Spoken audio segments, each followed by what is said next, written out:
thank you for tuning in to the Driving Forward podcast. Whether you're joining us live or listening on one of our 18 platforms, including Wreaths Across America Radio, where we broadcast every Tuesday evening from 7 to 8 p.m. Eastern Time, we appreciate your support. Throughout the show, we invite you to share your comments and questions at any time. Your engagement fuels our discussion and helps us navigate the fascinating world of transportation and logistics together. I'm happy to share our first on-location recording. Now, typically, we've done plenty of on-site events, but this one's different. Last week, we spent some time at Fortune Transportation in Windom, Minnesota, with Perry Olson and his team. Fortune Transportation was founded in 1980, and it's grown into a full truckload refrigerated carrier with an array of terminals across the Midwest, including Windom, Minnesota, Greeley, Colorado, and Roswell, New Mexico. I've known some of the folks at Fortune for some time, but I'm always impressed with their culture and their hospitality. Over the next hour or so, there's a lot of interviews with a number of people. We've talked with various award-winning drivers, a driver that's had a long career as a pastor as well, operations personnel, safety personnel, shop personnel, and Perry himself. So please take the time to listen in and hear what everyone at Fortune Transportation has to say. I'm here with Jake Rozier. Jake's a driver with Fortune Transportation. Jake, how long have you been with Fortune? I've been with Fortune since January of 2023. You've been driving how long total? Professionally, Class B since 2010, Class A since 2012. We'll just jump kind of right into this. You just won the sleeper berth truck driving champion for Minnesota. That's the Minnesota Trucking Association. Yep, right? Minnesota Trucking Association Truck Driving Championship competition. Yeah. So now, can you describe, that's the sleeper berth category of that, or Yep. the sleeper berth division? Can you describe the sleeper berth division and what that means? So sleeper berth is going to be like this truck that sits here in front of us with a 53-foot trailer. Typically, it's a dry van, but the main point is that it's a total of 5 axles. So, and that would be kind of the same for the 5-axle class, but it's 5-axle with just a day cab. Yep. And then you reduce 1 axle. Now it's a 4-axle class with still a 53-foot trailer. 3-axle class is still that day cab, single axle, and then a single axle pup trailer, 28-foot. Then you have box. Then you have the step vans, which is basically like somebody delivering a package to your door, Sure. normally those kind of trucks. And then there's tanker, flatbed, and car hauler, but I've never seen that division being ran through Minnesota. So through the competition. Not very many car haulers. No. How many competitors were there on the sleeper berth side? Within my class of sleeper berth, there were 9 total competitors. Okay. Overall, as far as the state of Minnesota, all competitors combined was 67. Yeah. Well, congratulations on that Thank you. win. That's excellent. And then last year, you were also the Fortune Transportation driver of. Was it driver of the month or driver of the year? It's been one of those years where it's like I'm setting career records right now. Wow. And that was your first year at. Yeah, that was my first year at Fortune Transportation. You made an impression. Right. So came in and knocked out my first year and went and got driver of the year with Fortune Transportation, and then they submitted me for driver of the month with the MTA. And I found out in March that I had gotten that. So I'll be driver of the month for the month of January with the MTA. And then now winning state, going on to nationals. So like I said, it's been a heck of a year. Yeah, that works. It's like I said, it's just been one of those years, and just a phenomenal support staff that's here that gets me this opportunity just to focus in on things like that, where I can focus in on how am I doing as far as safety? How am I doing as far as miles go, home time? And, these people make it easy to hit the easy button, I guess. This can't just be support staff. So, and I mean, obviously that's a huge piece of it, but what do you do that sets up that support staff to be successful? Because there's only one of you here. So you obviously have practices that you do on a daily basis that make you successful. Right, absolutely. I mean, you're only as good as your smallest habit is. So you just got to keep refining those habits. I'm fortunate to where I don't have to be self-dispatched. We have direct customers here with Fortune Transportation, and it's just clockwork. I do a dedicated that goes out to Boise, Idaho, and then I've got a dedicated that's cheese coming back, and those loads. A lot of those loads are still sitting there in like the Twin Falls area in Idaho, just because people don't want to deal with the Rocky Mountains all the time. West is best. I'm like, why are you guys afraid of this? Yeah. I'll run that all year long. Yeah, no problem. And 1,004 miles, 1,400,000. Yep. Is that accurate? So, yeah, that's right on the money. That's pretty close. So yeah. I've just been, they set up the miles and I just knock them down. So, but no, that's over career wide. So I spent a lot of time with another previous company, and they were fortunate enough to give me, with being local, 500 to 600 miles a day. So okay, yeah, that's not common either. So. Yeah, that was it was one of those things where they entrusted me with that run, and you just gotta get out there and get after it. What's a skill you never expected to learn getting into trucking? Getting into trucking, if you were to ask me this, 10 plus years ago, I would say, I was a little bit younger, kind of early 20s. And so it's just let things go, right? I didn't expect to kind of grow into that where, I've got friends that, that are just always like, that guy cut me off. And it's like, and he goes like 30 minutes into this rant about it. And I'm like, can you put your shoulders down already? It's done and gone. So it's learning how to let things roll off and just keep moving forward. Yeah. So, don't let the emotions make the decision for you. Right. It's a good skill. It's a good skill, not even on just the road, but in life. Anything that you have to say in closing to the industry or to the public?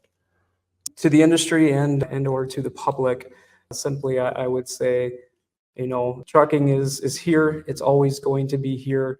It's going to be phenomenal. I think it's going to grow even more. And I think it's going to change in ways that nobody ever thought that it was going to, and for the positive.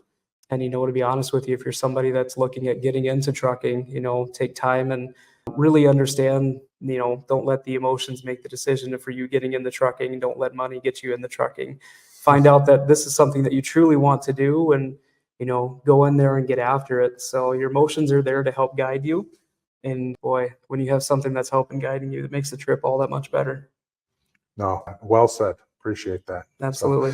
So Jake, I appreciate your time today. It's been great getting to know you, and hope you travel safe and continue racking up all those awards. Is Lord willing, I'm under his favor, and we'll just keep moving forward. So yeah.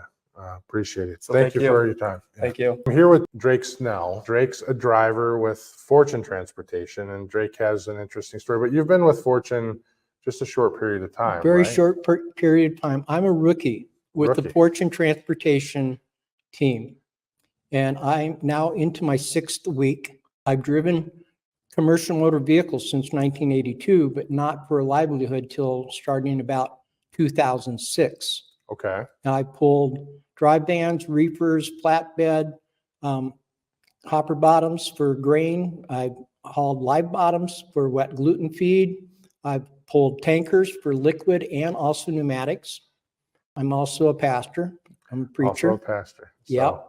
And I drive, as Nick described me to Perry the day I came down to interview Fortune team. He said, Drake is a unique driver. He's a pastor who drives a semi, and he's here to interview us to see if he's ready to commit. And so I drive to support my family, and my family includes my church family over in Garvin, Minnesota. You ask me to drive a truck, I know how to do that. Yep. You ask me to inspect a truck, I know how to do that. You ask me to plan my route to, on time, safely, dependably, reliably get to a point to pick up and run and deliver at another place, I can do that. but I said, you got forward-facing cameras, one on each side, facing back.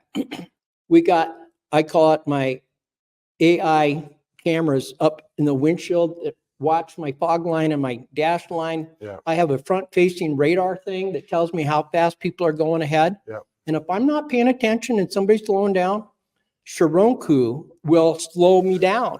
And Cirone, if somebody does a goofy thing like pull out and stop a half a second or a second in front of me, Cirone will hit the brakes to avoid. So I understand the technology. There are 4 apps that we use here at Fortune. Driver Connect, which is how I get my dispatches, but I also let my dispatcher know how I'm doing in the workflow. We have the ability to do CAT scale away. I don't even have to go in and talk to anybody. Right. You get it on. Right on the tablet, which I think is pretty cool. ELDs are right there. It's to the second. Yeah. So you really have to plan your work and work your plan. And then the other is our outlet for email, because communication is another one of the big 5 values that brought me to Fortune. We need to stay in contact with one another. Everybody needs to be on the same page, in the same playbook, so that I know what corporate needs me to do, what my support team needs me to do, and they need to know what I got going on. So the technology is a new one, but I understand the value of it. When I get ready to leave a pickup place, I punch in that I'm leaving, I do my bill of lading, my set temp, my box temp. I scan, take a picture, send that. So they have it immediately. And the technology, some people may see it like a ball and chain slowing you down, but really it is not a ball and chain. It is a servant that helps us to do what we need to do safely and efficiently. So, yeah. Now, you gave me a unique look when I referred to my truck, 2204, as Cirone. Yeah, that's why. So I'm curious where that name comes from. I name my trucks after champion racehorses. Okay. Cirone joins my favorites, Secretariat, who had a barn name of Big Red, and Seabiscuit. Secretariat, when we retired him to pasture, was 1.346 million miles plus. Wow. And his engine had never been touched. Wow. But we changed the oil every 10,000 miles. Yeah. It's my conviction that if you name your vehicles, they will last longer and run better for you. Drake, I appreciate your time. Full-time driver, full-time pastor, full-time man of great wisdom and advice. You have to remember, we are here to serve. It's not about us. It's not about me. It's about service to others. Absolutely. Appreciate it, Thank Drake. Ben is new with Fortune Transportation, but not new to the industry. Ben's been with Fortune here just a couple, and he is the Colorado terminal manager and runs operations out in Colorado. So Ben, welcome to Driving Forward. It's good to have you on. Thanks for having me. Why don't you tell us about yourself? You're new to Fortune and you've been around a while. So let's hear a little bit about your story. Yeah, so actually prior to getting into transportation, I flew for the airlines. I flew for a small airline in Southern California, and then I eventually flew for Express in Denver. And while I was doing that, I kind of started running my own little fleet of trucks. I started with just 1 or 2 trucks, and I eventually at one point got it up to 14 trucks that I had. It was all kind of an owner-operator setup, so I was dispatching them while I was kind of hanging out in hotels with the airlines while on reserve. And that's kind of what got my foot in the door with transportation. And then after that, I worked at American Furniture Warehouse. I was a dispatcher there for a couple of years, and then eventually up to the transportation director there. Oversaw a fleet of 215, 220 trucks there. I did that until the beginning of this year, and then I got on with Fortune. And I've been here for 2 months now, and I oversee just a small fleet of trucks in Greeley. And my overall goal is to kind of increase that fleet and get it to a more sizable local operation. Sure. I had an operation that was under a company I ran out of Commerce City that we grew a pretty substantial fleet. I think we had, on any given day, we had a couple hundred trucks in and out of Denver Metro. We used to do a lot of freight in and out of the Anheuser location. So up in Fort Collins too. but yeah, I know we at least had 100 drivers domiciled out of Commerce City. So, Very cool. but we had another terminal in Junction. So for me, I used to spend a lot of time in Denver. So airline pilots to transportation. So you're not the first one I've met, but that's a rare one. I've met more attorneys that have moved to trucking, whether it's a driver, operations role, or whatever, but not a lot of pilots and second pilot. So it's a different one. So just felt like it was more the calling. Yeah, I kind of always had a passion for logistics and management of some kind, and I have a degree in aeronautical science and emphasis in business management, and I think I saw myself transitioning into the flight operations side of things at an airline, but things started falling into place in terms of running a small fleet of trucks. I didn't think I really looked at it as kind of a side hobby or kind of a side job really, and more opportunities were there, and at the time actually my base in Denver closed, so I was having to commute out of state for the airlines, and a lot of pilots do that, but for me it just kind of seemed like the time was right to One make extra that step. Yeah.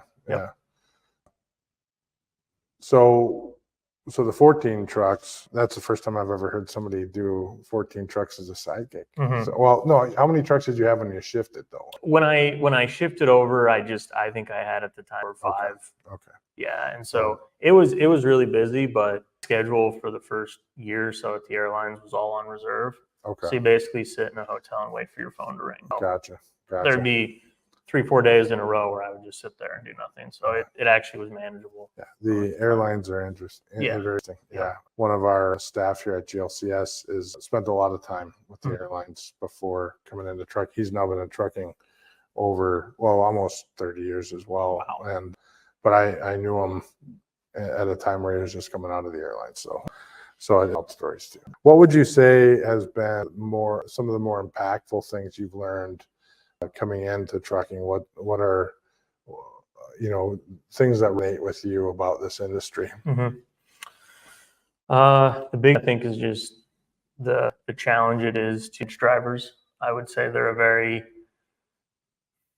unique individual. One, I can kind of relate in terms of the sacrifice that they make to, be away from their family and their loved ones for as long as they are, and to be over the road. So I understand the importance of home time, and I understand that we ultimately kind of control that with how well we manage them and how well we manage their schedules. And so I like being able to, kind of bridge that gap when, I understand how important it is for them to be home, but I also understand that, they do this for a living. So I try to balance that. We get you meaningful and we get you impactful miles, but at the same time, like when you need to get home, we're going to make our best effort to get you home, because, it's not a job I would say that I could do. So I definitely respect that. So that's, kind of the biggest impact I'd like to make around. What would you say is the most rewarding part of working in the trucking industry? I think just being able to serve a customer and do it well. I think there's a lot of trucking companies that maybe don't live up to it. And I've even worked on the brokerage side of things. And so I've kind of seen kind of the miles a day, and you're over gone for a month at a time. Now, that type of schedule, in terms of how long you're gone, some people want that, but I would say if you're looking to get into trucking, from a dispatch perspective, we do a lot for the drivers, quality of life. Your time away from home is actually not near what people think it always is. We got drivers that are home every week, if not every, couple times a week. So if you're on the fence, I'd say get your CDL and, look for that opportunity to drive if it's something that you wanted to do, but maybe you're just not wanting to do it because of the whole time away from home. I think that's changed a lot. Hours of service have a big that as well, but I think the quality of the job's gotten a lot better. I agree. I started driving in the 90s, so it's a whole different world now than what it was then. So we didn't even have sleepers like that. I was going to say, a lot of the tractors now, it's like a studio. Yeah, my sleeper was maybe 48 inches, and I mean, there was no place to put your feet down. You rolled out of the chair into the back. sleeper. So, and I think my first truck was a condo, but it didn't have so it had a high roof, but it didn't have the full Sure. sleeper. And I mean, 3 weeks at a time. Oh yeah. So, Yeah. I mean, there's some people that just enjoy that schedule, but that's a big part of our weekly planning is, hey, we got to get these guys home. They only don't go on the weekends, or there's certain days, and like we put forth efforts to get Get them people home, get them miles. Yep. And get them good miles, because it's got to maintain the whole thing. So, Yep. All right, Ben. Well, I appreciate your time here. Yeah, It's been thank great you. chatting with you. Yeah. Good luck with the transition to this side of the industry. Yeah, And thank you. I think you hit a home run with the company. So, Yeah, appreciate it. Thanks for your time. Appreciate it. Yeah. So I'm here with Curt Langstraat. Curt is the maintenance director here at Fortune Transportation. I've known Curt quite some time. Curt, you've been here 20-ish years. 20-ish years. 20 in October. So I'm guessing I've known you close to that amount of time. So at least 15 of those 20 years, somewhere around that time. So 20 years with Fortune. What did you do before Fortune? I graduated from high school. Yeah. Did that. I went to a community college for aviation airport management. Thought I Okay. was going to be an airline pilot. There were some difficulties with that, but I did 2 years at that, and it just didn't work out for a number of reasons. I went to work for my father. He had a residential light commercial construction company called Hooks Construction, and I worked for my father for 7 years.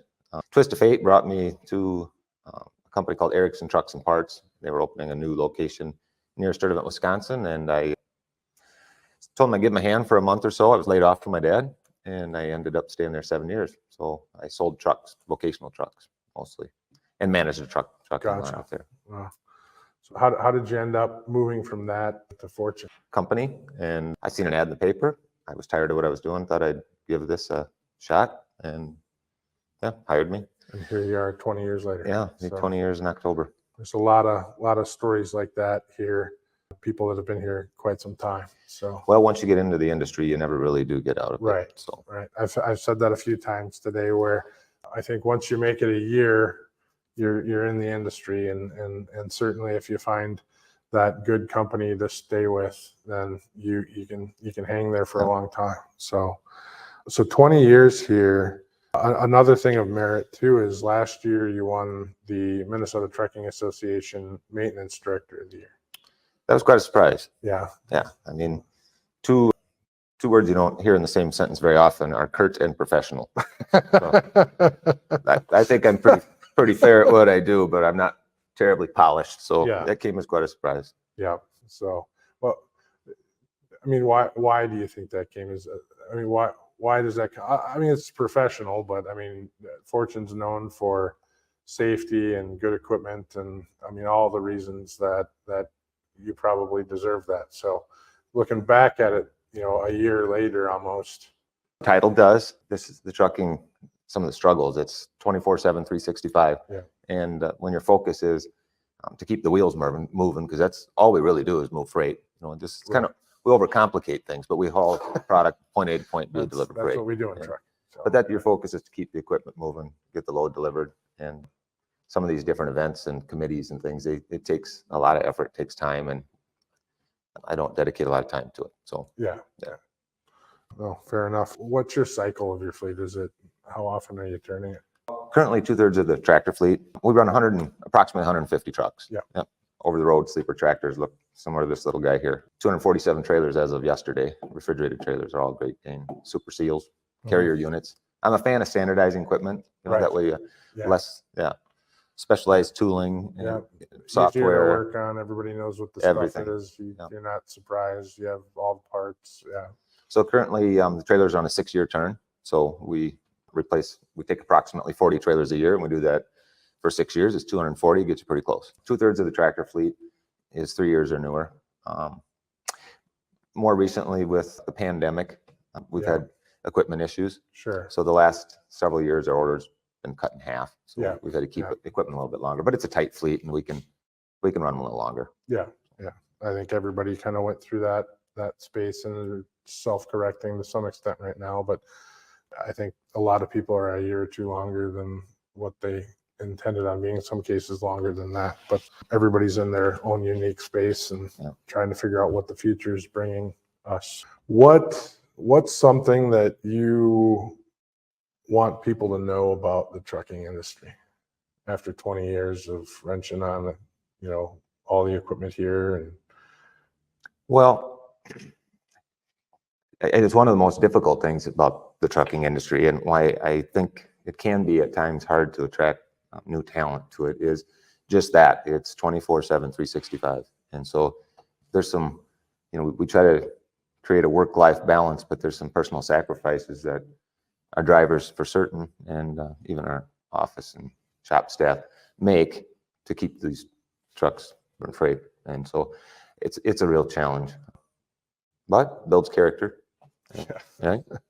Yeah, I think you spend time in the industry. I mean, it's a hard job. So it's a hard job behind the wheel. It's a hard job supporting the guys behind the wheel, and but it's honest work, and it's rewarding. And we talked that once you're in the industry, you don't leave. And many good acquaintances, friends, work with a great group of people. So I'm thankful for that. Okay. Very capable. So anything in closing that you'd say to anyone watching? Like I said, it's honest work. You can earn a good living, and we're looking for good people on our team. Appreciate it. Well, thanks a lot, Curt. Appreciate your time, and catch you here in the future. Thank you, buddy. We're here with Amber Teachout at Fortune Transportation, and Amber works in the maintenance department here, but Amber has a unique way of describing how she works in the maintenance department here.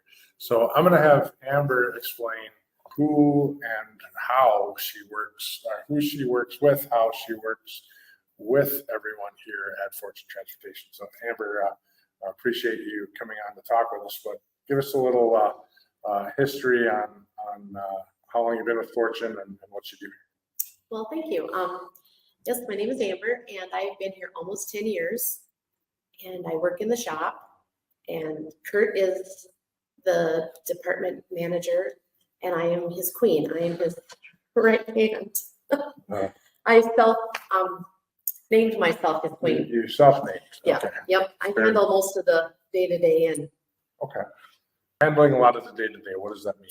well, usually Monday through Friday, anytime a trucker is on the road and has an issue, whether it be a tire or reefer, they call Windom, and I am the one that normally answers the phone and handles the issue. Okay. Monday through Friday. And I'm also one of 5 that's on call, and our call is a week long, and then that's in the evenings, of course. Okay. But during the day, Monday through Friday, I'm usually the one that handles 90% of any issues the driver may or may not have. Okay. Yeah. So when drivers are coming in for service at any shop, are you guys scheduling them? Do they call in, or do they handle that through their MoCom? Or Well, it's probably 60-40. A lot of them call in and let us know, hey, Amber, I'm coming to town on Thursday. Can you, and here's what's wrong. So I get everything written up and ready, and I look to see if they have any maintenance that needs to be done. And then I also add that to their write-up or their work order. And that's what we do. As far as the other shops, that's hit and miss. Sometimes they call the other shops and say, okay, I'm coming to Greeley on Thursday. yeah, see what you can Yep, do. and or they may tell me, and then I may let Greeley and Roswell know that they're coming a certain day. Okay. Yeah. Okay. 10 years here. So Almost 10, yep. The skill over the last 10 years since you've come into the trucking industry, what's a skill that you didn't expect to learn? Because when everybody comes into trucking, they think of, it's trucks. So you have a preconceived notion of what you're getting into, but what's a skill that you learned when you joined, or since you've joined the industry, since you've joined Fortune, that you didn't expect that you'd learn? I've learned actually how the trucking industry works. You pick up your load, you deliver it to Walmart or wherever it may be. I mean, I had absolutely zero clue on how any of that worked. Never thought about it. Never had anyone being truckers in my family. And now I understand the incredible importance of trucking and the trucking industry. And to me, that's been the biggest thing I've learned, how important trucking is to every single one of us. So kind of in wrapping this up a little bit, how would you, what's a closing statement that you would put out to the industry or anyone watching? Whether it can be about Fortune, it can be about just in general the industry, but just something that you'd want to say to any of the viewers, any of the people watching. Well, I'd like to say that we all should give a round of applause to all the truckers who bust their butts week in, week out, miss things at home, travel on roads that are wintertime, it's bad, it's icy, it's blizzards and high winds, and in the summer it's really hot, and they're out doing all that. And most of us work the 8 to 5. You know, yes, there are many of us who are on call, but truckers themselves, they deserve a round of applause. I appreciate that. That's a great way of putting it. Thank you. And thank you so much for your time today too. Your perspective is unique. We're here with Katie Marsh. Katie's a planner here at Fortune Transportation. You also do some driver management as well. You've been with Fortune for 12 years, correct? Yep. And this is your first job in transportation, correct? Yeah. So 12 years, you stepped into transportation and stayed. Like I always say, if you make it a year, you're in for a lifetime. Why don't you tell us a little bit about what you do here at Fortune? You know, what the planning role is, how that functions within the organization here. I probably have a pretty good idea with that, but just so everyone watching has an idea on what you do on a daily basis. Got it. So I work in planning with Lance Jackson. Lance is our main freight planner. He's been here 30 plus years. So it's given us good opportunity to really learn from him. But for the most part, we come in every day. We use TMW. So that is a software that we use for dispatch currently. I should say TMW Suite. There's a few TMWs. There's a few. Days. Yeah. So a little bit what I would consider an old school platform. Yep. And it kind of kept us going. But Lance and I come in each day. We work through EDI. Him and I have conversations with our customers about available freight options, if they're going to fit into our plan. You know, looking out whether it's 2 days ahead of time or if it's 4 weeks out. So we have those options as well. But for the most part, we come in, we see what our customers are sending over for freight for that time frame, and either accept or decline those freight plans. And then off of that, we build plans for the drivers each day. Our goal is to hit 7 to 10 days out in advance for our drivers. So that way we can give them more of a good outlook on what they're going to have for that time frame. It helps them plan fuel stops, bathroom breaks, showers, all the necessities. So it gives us a good chance to build solid freight plans, and also to find good recovery plans when we need to either repower a load due to a driver illness or breakdown. So for the most part, that everything we do generally comes across through EDI. So those conversations going on in the background are generally on the phone or in an email form. Okay. So you also dispatch drivers at the same time you're doing planning too. So what sort of board of drivers are you running at the same time as planning? So you're planning about half the company, or what? So for the most part, Lance has planned the majority of the over-the-road trucks. Okay. My focus over the last 7 to 8 years has been primarily our local Colorado fleet that we operate out of Greeley Terminal. Yep. And just focusing in on that freight, having enough freight for daily plans for them. Also, it's given us a good chance to build a network with a drayage program out there as well.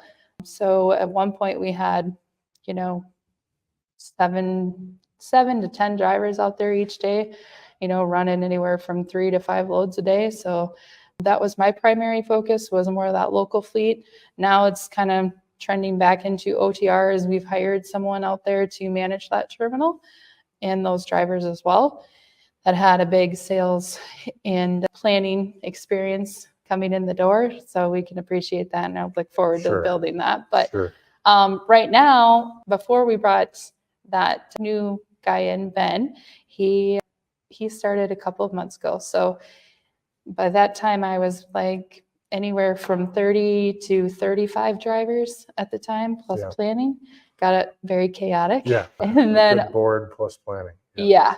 Yep. And now we kind of rearranged my fleet a little bit. I just transferred over about 20 drivers to our other dispatchers that we have here. And I'm working more solely with recruiting and onboarding our new hires. I think that my abilities to have a little more patience, more of a mother hen approach has helped. Also, just being able to invest into the software that we have, train myself on that, knowing how to like remedy any issues that they're having as they get going here the first 4 to 8 weeks generally. And then the plan is to move them over to more of a permanent dispatcher at that point. So yeah, between 15 to 20 right now. Is Drake your driver? He is. Yeah, I think he talked very highly of you. Oh, good. Very, very, very highly of you. Yep. But yeah, so that's a good. It's certainly a good practice to have new drivers go into someone that knows the customer base, knows the whole company and all the processes, and then hand those off to maybe less experienced people or people with less patience. So that's a practice that we see in a lot of different places. What's something, and this can come from Next Leader, this can come from your experience over the 12 years, but what's something about the trucking industry that you want people to know? Not necessarily drivers, but just the general public. Well, I've always kind of resorted back to COVID times. Okay. That was like probably my biggest, how would I say it, uneasy feeling going through trucking, just right? Oftentimes people can look at trucking and see trends and how things work. But I would say that it was probably the first time I really recognized it in my career here. But I think people need to remember that no matter if there's limited areas that you can go in a grocery store, having to walk the arrow in the same line, all those things that we need are considered necessities in our lives. They come from trucking 99% of the time. Trucking is the way of the world around here. I'm not saying that just because I work in this role, but it's given me a better and greater appreciation for trucking altogether. All those times of unknown, just, I don't know if I'm going to be able to get takeout, or if I'm going to be able to go to the grocery store having a specific time, or, I looked at all the people that were struggling to be able to go to work every day and giving them meaning, and they still needed things. That's what it comes down to. You still needed your groceries. You still needed Christmas gifts, and all those things happened because of trucking. They were hard times for everyone. I know me personally, and I'm not an operator anymore, but I didn't get any time off. So we were knee deep in the thing the whole time. Yep. And a lot of people were slow, and most everyone in transportation, unless you were in relation to certain niche parts of the industry, you were going crazy. So, yeah. and right now, certain other areas of the industry are struggling, which is largely due to how busy we got during COVID. But that period of time was just absolutely wild. So, and I agree with you. What would you say that you kind of struggle with the most in generalities? I'm not hunting for. I would say to find a balanced life between trucking and personal life, I think is my biggest struggle. I came from a family that works hard, and I'm very appreciative of that. I think that was my drive and core reason why I've been able to stay with a challenge for 12 years. Every day is a challenge, but the general understanding of what this job requires and entails is not like, well, wrap things up today and come back tomorrow at 4 o'clock or 8 o'clock and hope that, that problem's been handled by someone else. That's not how our team operates. One of the things I love about this place is we don't leave someone hanging. We make sure that the group is good before we go home. I think that's how any good company needs to operate. Yeah. Well, I appreciate your time today. So thank you very much. We're here with Perry Olson, the CEO of Fortune Transportation. Perry, I really appreciate you inviting us down today. We've had a lot of really great conversations with many members of your staff. I've known you for quite a while. Actually, I was trying to piece how long that is. It's somewhere between I'm going to guess 12 and 15 years, somewhere in that range. But so once again, appreciate you having us down. I'm looking forward to seeing where all this footage comes together and what we put together. You have a great crew of people that just sing massive praises for Fortune Transportation. So if you can, for those that don't know you, give us a little history on yourself and kind of where you came from. Sure. Well, Nate, thanks for coming and love your show. Thanks. Glad to have you here and welcome to Windom. I grew up in the trucking business. So both my grandfathers were truckers. My mom's brothers are both retired. Well, one's retired, the other one's still working, but mechanics and service riders. My dad drove truck when I was a baby and a toddler. And then some of my first recollections of trucking were going with my grandfathers hauling corn cobs and grain, and my dad would haul grain. And then later when I was in elementary school, I'd ride with him maybe on a Friday or a Saturday. He was hauling livestock for some other companies that he did night and weekend work for. We came to Windom. I started first grade here in Windom. My dad came to town to dispatch for a company that had about 7 trucks. He spent about 10 years with that company and they grew to about 77 trucks before he left and went out on his own, and at the time had 4 trucks. So this building we're in, this particular part is new addition, but the complex, I worked here in junior high, answer the phone and do different things after school, mow the lawn, all that kind of stuff, for the company my dad worked for at the time. And then some years later, through the farm crisis of '88, our shop was actually a corn bin. It was dry storage for corn back in those days. And it was built as a John Deere dealership. And the highway out front that's now a freeway was only 2-lane back in those days. So lots and lots of history here. Our office was a church for about 10 years. And there was a fruit company in the back that did fundraiser, like high school band fundraiser type fruit sales for a lot of years. And both of those, the church and the business, now have other buildings in town that they've grown and expanded themselves. So, and then we built 2 other buildings here on site. So been a lot of years, a lot of history here. I remember telling some folks, when I went to work, besides mowing lawn, the first stuff I really did on trucks, I was 9 years old. I remember I wasn't even hardly tall enough to reach the side of the reefer. And we had a Friday night wash crew, and I got to scrub the rims because that's what I could reach. Yeah, save somebody else's back. Yep. So, yeah. So, and by the time that crew was done a number of years later, well, I was running the power washer and able to use the top brush. So Sure. just physically grew and over time. So I came back from college in the mid '90s. When I went to college, between guidance counselors and my parents and things like that, they said, study what you enjoy. And 2 bits of advice my mother gave me going to college. She said, son, I want you taking accounting classes and business classes. It doesn't have to be your major, but you need to have just at least a little education that way. And so it was interesting, my degrees in recreation resource management. Well, that's kind of like running a Yellowstone park type of. Yeah. Well, that's people management, that's business management, there's a little accounting, It's the same just thing. flavor along with trees and animals, which is a lot of my hobbies. So yeah, and along the way, there's been everything from changing tires and brakes and scheduling appointments and all the hiring and firing fun there is in business ownership to I took over ownership of Fortune in 2016. So yeah, that's been a journey. So been a journey. Absolutely it has.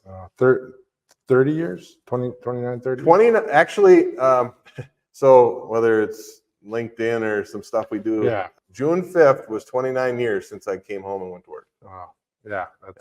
So I'm hitting, I'm 28 years in the industry, and you look back on it and you go, how did that happen that fast? Because and then you look in the mirror and you go, who's this old guy?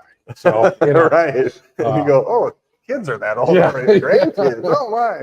Right. So yeah, you start wondering. So 30-year career and you still got some runway left. So, but fair enough. Well, congratulations on everything. And I was super surprised when I got here because it's been a while, and walking up on the building, and there's been some changes, and I came up on the door, and I was definitely, the changes became more evident. So the office is beautiful, and it's got a whole new coat of paint and everything. So yeah, the whole facility looks wonderful. So yeah, it's really the dispatch room is the biggest part of this. We've got a lot of training facilities here now, and I think you and I were sitting in the back in a brick cinder block room with a wrestling lamp over us, kind of a deal. Right. That's what I was remembering when we were talking on a call the other day. So when I said that conference room, that was the conference room I was referencing, not this big training room that we're in. So, so yeah, definitely some changes, which is wonderful. And you guys have opened some other locations too. New Mexico, I think, was one that I wasn't aware of up until.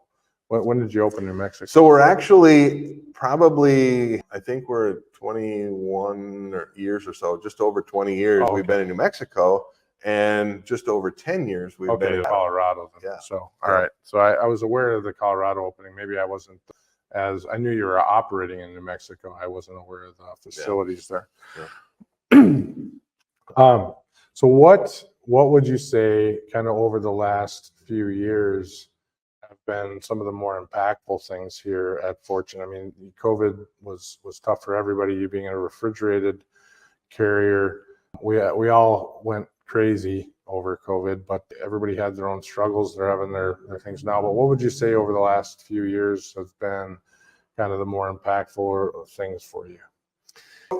It's been interesting because you talk about technology, obviously, whether it's the trucks themselves, the communication, all that kind of stuff, and that certainly had a lot of effects. But technology's just a slow marching thing that's been continuously going along. I mean, we have conversations pretty regular about the old green screen Macs that we had, and when we got computer screens, man, life's never going to be better because now we got a color computer screen. I mean, how does it get any better than that?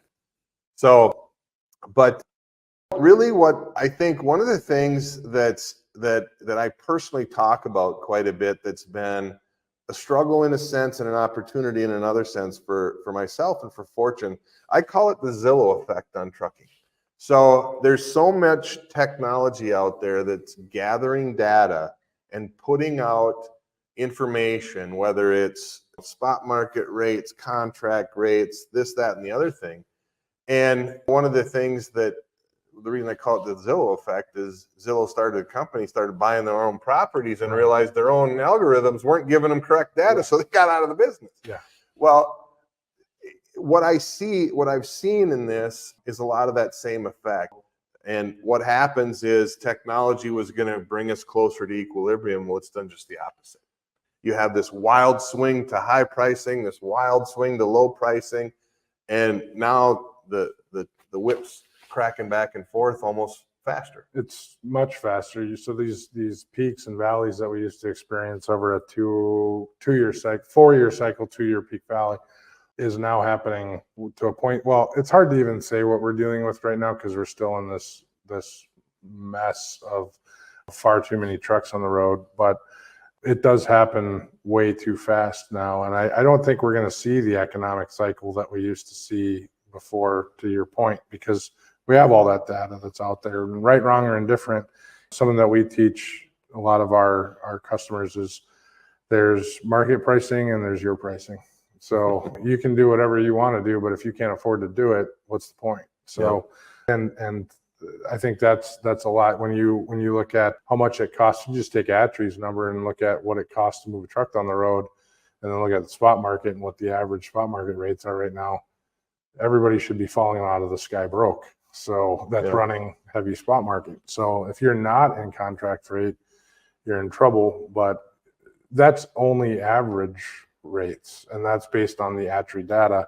That's not based on your rates or the guy down the street's rates and their costs, which are massively different to your point. So, and there are different technologies that can look at things in different ways, but everybody likes to pile that all together and it makes it hard. So I agree with you. We have too much data. That's just it. It's too much data, and you can pick and choose the data that supports your narrative, and then that's the flavor of the day, but it may not be, it doesn't tell the whole story in any way, shape, or form.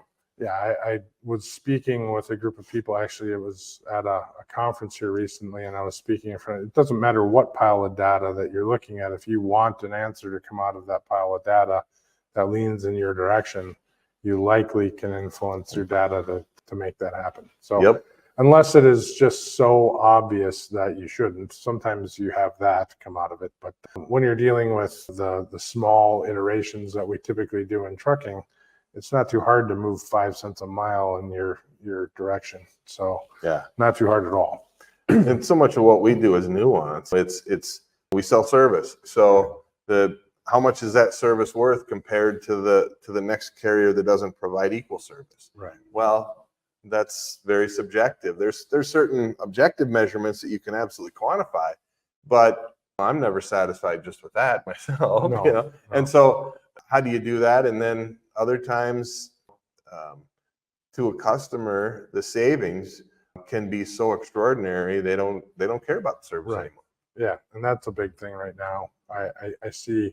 Well, and hopefully we're starting to see some change. If any way you look at it, with a market floor potentially hit in the last 60 days, which we assume we hit, and it wasn't, we just didn't bounce off the floor. But one way or another, we feel like we're starting to climb out of this thing, and it's a very slow climb. So shippers should be grasping their contracts. They're starting to look at contracts for a little longer term, although we're not necessarily hearing that from all of them. I mean, there is some that are cutting still. There is some that's surprising that are just, they're still looking at some of them shorter terms. And I look at that and I say, well, in some instances, they might be choosing to capitalize on the lower priced alternative they have today, even if they're going to lose it at some point in that contract term. And then there's others that I think are actually kind of looking ahead and saying at some point it's going to swing hard enough that if I take advantage of this low market, I might not have my people down the road. And so I think there's both approaches from what I'm seeing. That just makes it that much more. The reality of it is that it really hasn't changed. It's just, as you said earlier, it's gotten faster. I've told my people for many years what I believe sets Fortune Transportation apart from other companies and why we see more success. I mean, we're a smaller company, so we can be a little more adept. But what I mean by that is, I always tell people, we're not going to be immune from the ups and downs of the market. Don't ever think that. But what I have seen over history, and I tell my people we got to pay attention to, is we need to recognize we're not going to fall as far into the bottom. We're going to come out of the bottom before everyone else starts coming out of it. We're going to reach the peak further or before other people do, and then ride it longer than other people do. And as long as we recognize that we're still riding the roller coaster, then we can make those adaptations and meet the challenges head on and not feel like the sky is falling. We just know where we're at on the ride. Yeah. No, that's, be aware, right? Be aware, always be playing the game, and don't get too long in the tooth with your expenses. So I think that's something we preach a lot, is make sure that you're always staying lean throughout the whole thing. Because when it's a down market, you're as healthy as you can be. And when it's up market, your processes are strong, everything is strong. You're able to capitalize right when it happens. You're not having to say, okay, now we got to fix this before we can jump. And you got to be able to jump when it's time. Right. And speaking from experience, when you miscalculate some of those things, there can be some pain. There can be some pain in loss, and there can be some pain in unrealized gain, which is true of any risk. And it's true of any business. So we're deep in trucking and deep in logistics, but I don't own trucks. But the same principles apply to my business as well. You got to be ready to jump when it's time to jump, and if you jump to the wrong spot, there's some pain there. So sometimes you jump in the wrong spot and you go, well, this is a good jump. Yeah. So I better get swimming. Yeah. Yeah. And it's the other thing is, if you ever think you're going to hit it right every single time, then you're fooling yourself. And the key is you want to hit more than you miss. And Yeah. just like everything else. And I always tell them, if you're hitting 400 in the major leagues baseball, you're one of the greatest ever. So, and that means, but what does that mean? That means 6 out of 10 times you do nothing. You go back to the 6 out of 10, but like Babe Ruth said, swing hard in case you hit it. Yeah, exactly. So let's talk a little bit about MTA. This last year, you've been the Minnesota Trucking Association chairman. So you've been active in MTA for a long time. How has that gone? That's a large demand on time, and it's as you and I have talked a little bit about. But how's that been over the last year? So my dad was chairman 29 years ago, and so it was. This is a plan, a process, right? I mean, just didn't wake up one day and say, "Oh, right, now you're chairman." Yeah. So, and you try to plan things out as best you can for all kinds of things that are going on in life and companies and business and whatnot. And when you run into a tough economic year like trucking's been experiencing, that obviously makes it more challenging because you're getting pulled a lot of ways already. But one thing I've always told people in trucking, you work hard when it's really good and you work hard when it's really bad. Right. And you work just as hard in both cases, generally speaking. It's just what's left over at the end of the day is about the difference. Even in what you would consider a down trucking year, a lot of things at the Minnesota Trucking Association are up in terms of attendance, participation, things of that nature. So there's still a great need, a great desire of people to be involved and stay active. I've been active at different times, not as much right now, but with the Colorado Trucking Association and even to some degree with the New Mexico Association. And it's really interesting because the dynamic of the Minnesota Trucking Association I see changing, because you got a lot of the deregulation truckers like my dad that came into the business, and now those guys are retiring out, and you've got a different generation coming in, and a lot of those folks are quite a bit younger than me. Right. And so I get a little shocked when I go to some of the events and you start looking. I mean, it's not that they're that young; it's that we're old. Yeah, and truthfully, and what I mean by that is the average age of attendance at an MTA event, I think, has come down dramatically in a short amount of time. Right. I agree. You do see a lot of people a lot younger. So yep. And I think that's true across the board. Yeah. And that's good for our industry. Right. Well, it's going to happen, especially just if people are aging out. So and that's not. It's just the circle of life, I guess. But it is something where we have a number of companies that we work with in the Minnesota area, and you meet people, and there's a lot of younger folk now. So, but they're actually not that young when you really get No.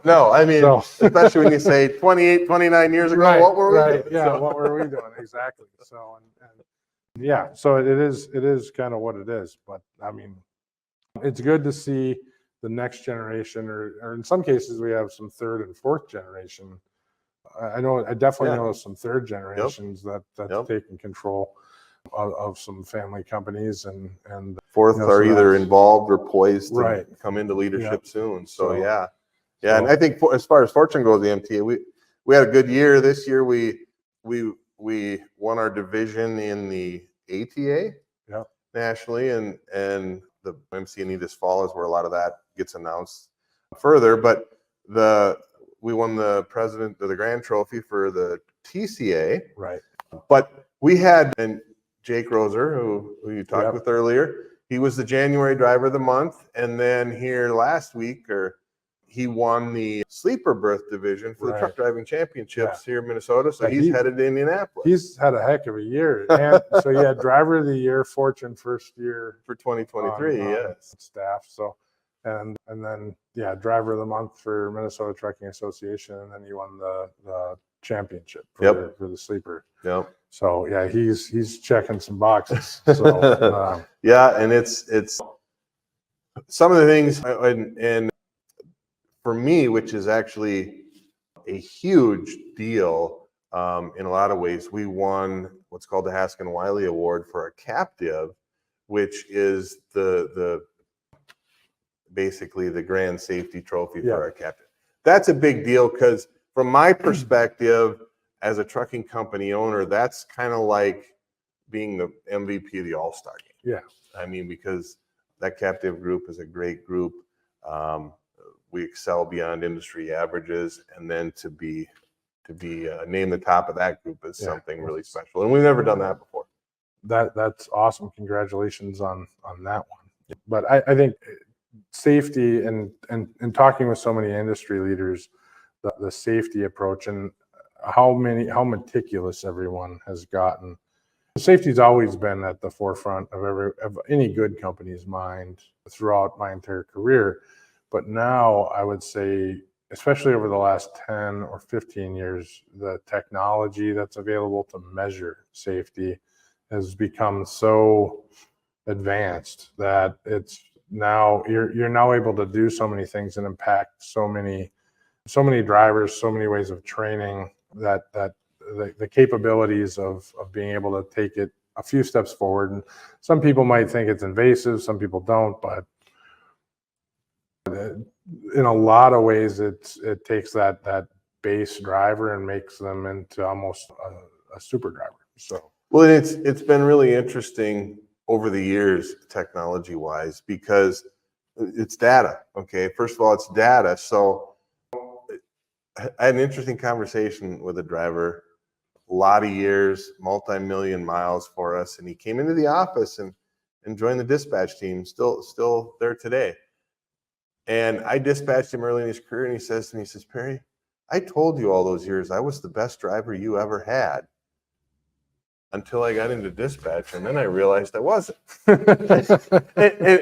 and I use that, and we have a good relationship. We tease each other back and forth about a lot of things. But my point in that is he didn't have data that disputed his claim in his own mind. Right. And so now here it is, it's laid out. It's 1, 2, 3, 4, 5, 6 in whatever category you're measuring. And then when someone does better, now from 10 they go to 5, from 5 they go to 3, and so on. And so that individual can see their performance increase, or that group, fortune, whatever, can see their performances change. And the one thing that I think is similar to this but different, for an example, is automatic transmissions. Okay. For us, automatic transmissions became the norm in 2016 model year trucks. Since then, everything's been an automatic transmission.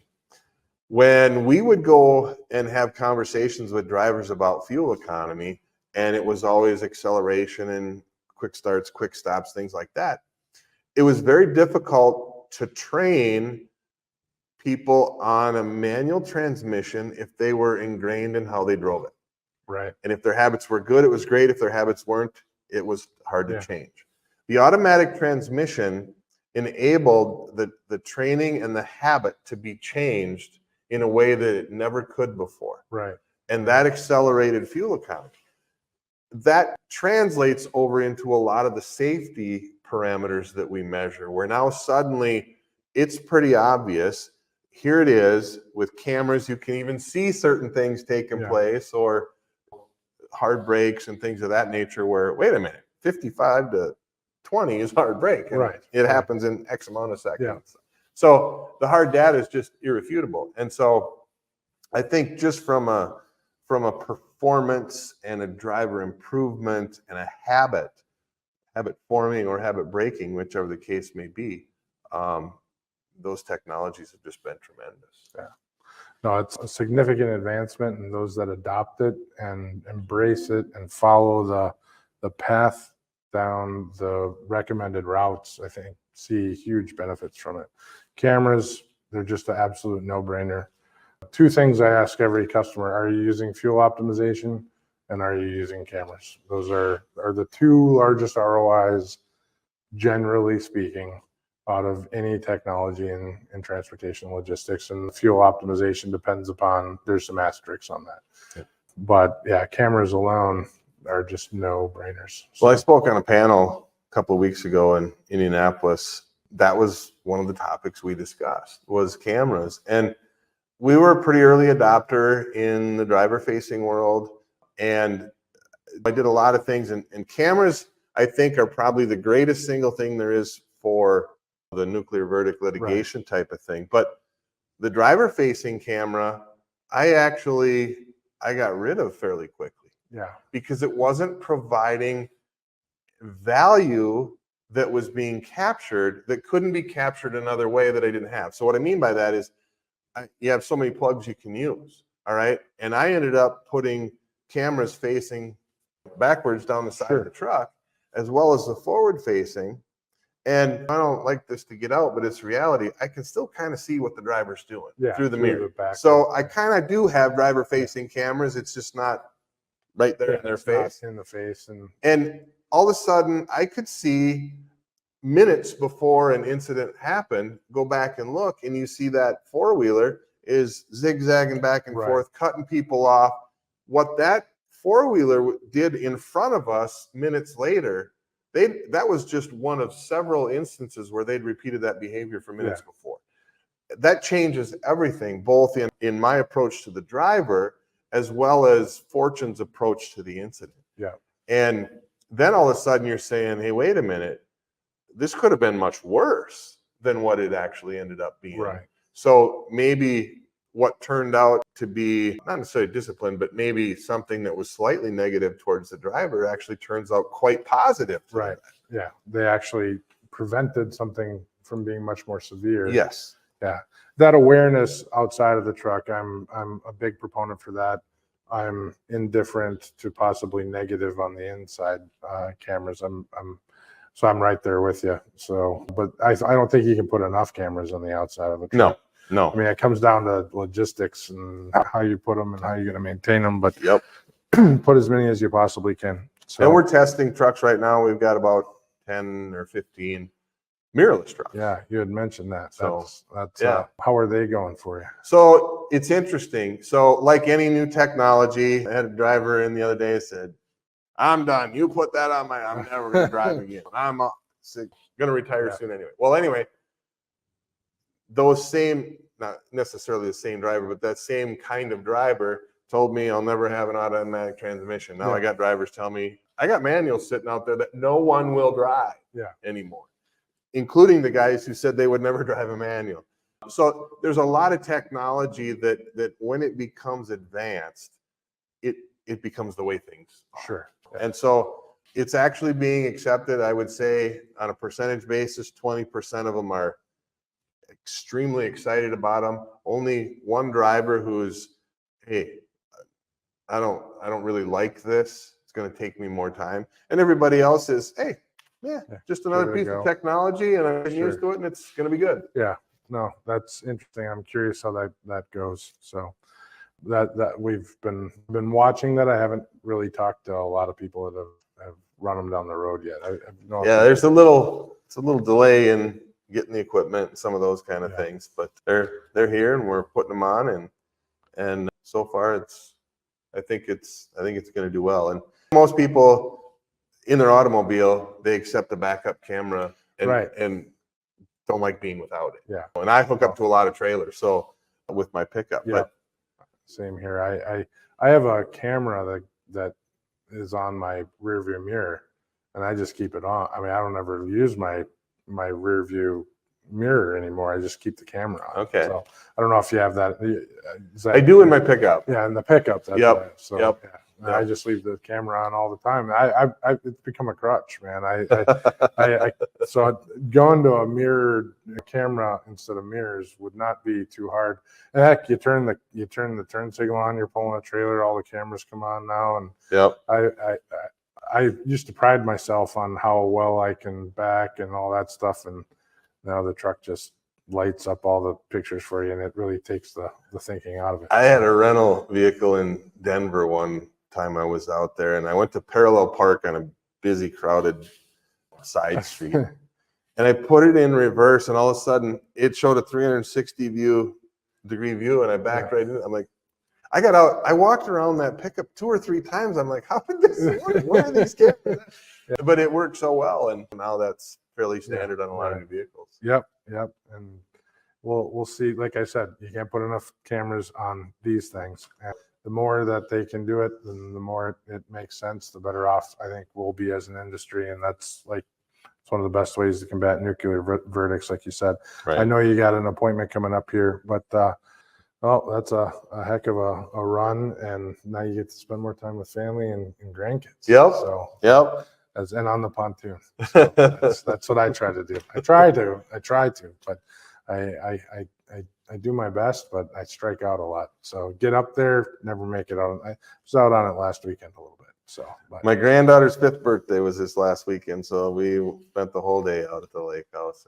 And had a good time. That's great. So, but all right, Perry. Well, I appreciate you once again, and we'll look forward to seeing you in the future. We'll be up at Cragen's with you here in July as well. So excited to see all that. And once again, appreciate you having us on site here and opening your doors to meet with everybody today.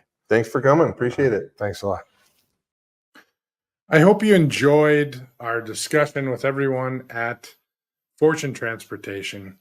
I know I did. I wish I would have had more time to spend with everyone. There was a few people that we missed.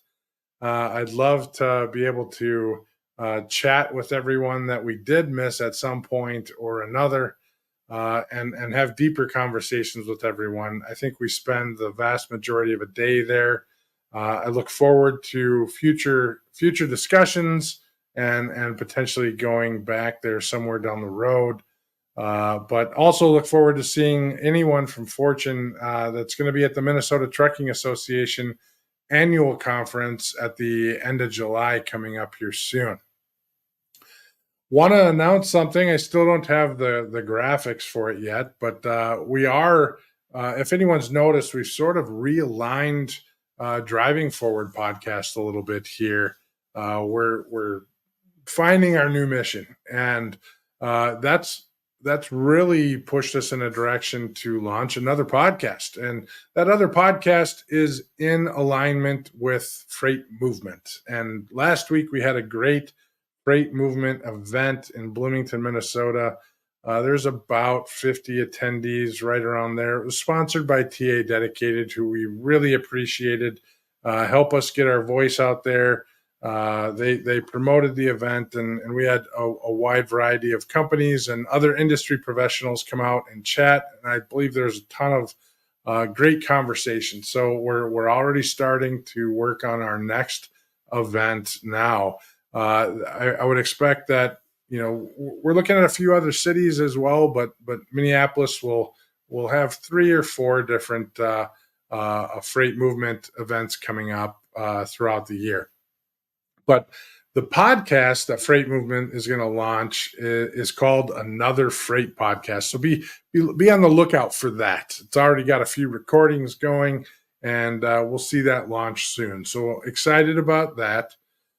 This week, GLCS has a number of people at Samsara Beyond. That's still going on today. So keep an eye out. If you are at Samsara Beyond, keep an eye out for the GLCS crew. MTA annual conference, end of the month. Already talked about that. We'll have Freight Movement and GLCS there. And we'll be at Triple Insight in September. We have a few other conferences following that.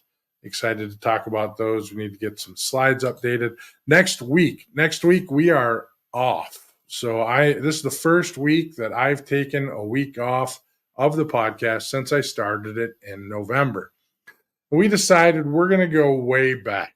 And I still consider myself on a very steep learning curve with Driving Forward. But we went way back to, I think, the 3rd or 4th episode where Chris Thomas was on back in November of 2023. And just to give you an idea, this is we've done about 40 some odd episodes since then. And that's because sometimes we do 4 or 5 in a week. And so Chris, when I was reviewing this episode, it was pretty, Chris is a great guy. It was a good interview. I have, it's hard to watch something when you're new. So, but we're going to run it. We're going to run it next week. I think on Wednesday or on Thursday, just to keep up the regular cadence of driving forward. The discussion was pure and it was a great discussion, but boy, is it hard to go back 7 months of every week I've run a podcast, one episode, well, really two, if you consider the Tuesday trips, and how much that's advanced over that 7 months. So excited to put that one out there, but we're not doing anything live. The following week, we're going to do a panel. So looking forward to put that out there. I'm going to wrap this one up. I know the recording from Fortune went long. If you've hung in there the whole way through, I appreciate it. I appreciate you. Stay curious, stay informed, keep pushing the boundary of what's possible. Until next time, drive forward with purpose and innovation. Thanks for watching.